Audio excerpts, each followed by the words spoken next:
Abandon. Bernard, mon ami de toujours, m'a abandonné, m'a laissé telle une vieille paire de chaussettes sales et dépareillées que l'on jette sans vergogne et sans la moindre culpabilité.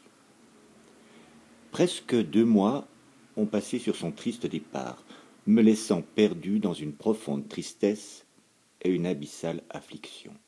Mon esprit chagrin ne peut s'empêcher de ressasser ces années de totale complicité.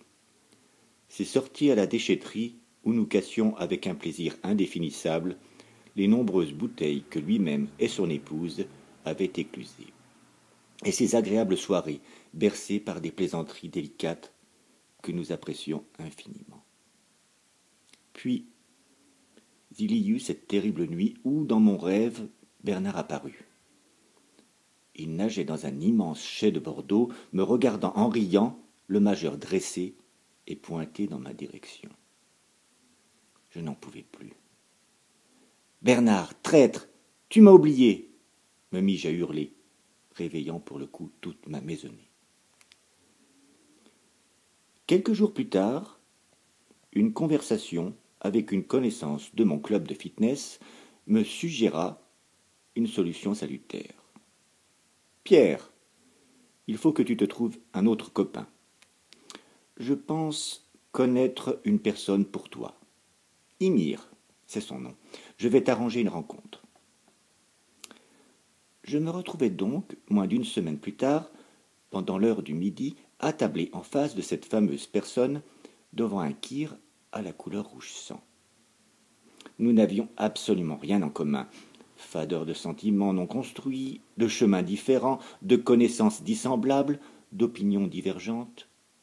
Pourtant, quelque chose d'étrange, d'indéfinissable rapprocha nos êtres, envahit nos âmes, et 1 heure s'était à peine écoulée que l'image de mon ami d'enfance, profondément gravée dans ma conscience, s'estompa peu à peu pour disparaître totalement, fondue dans les oubliettes de mon souvenir.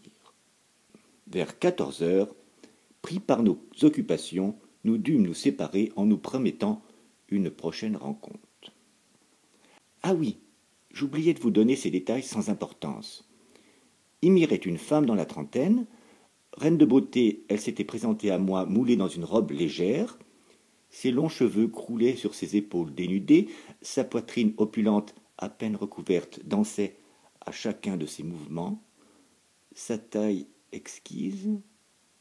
On pouvait également admirer ses hanches sublimes qui auraient pu endoctriner un moine trappiste, et ses jambes fuselées qui semblaient lovées dans un écrin d'ébène. Il y eut également cette confidence qu'elle me jeta pendant notre rendez-vous. Je ne suis pas farouche, un peu nymphomane, arrangeante, pas jalouse, avec un emploi du temps accommodant. Puis, elle ajouta les yeux pétillants de désir, « Je n'ai pas eu de petite amie depuis au moins 2 mois. » Heureux, je racontai cette nouvelle amitié à ma femme en négligeant par simple étourderie de lui préciser son gendre, les détails de son anatomie et sa particularité. « Je suis heureuse pour toi, me signifia ma tendre épouse.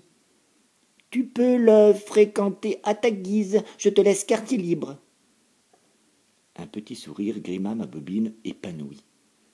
La vie nous propose tout de même quelques hasards intéressants.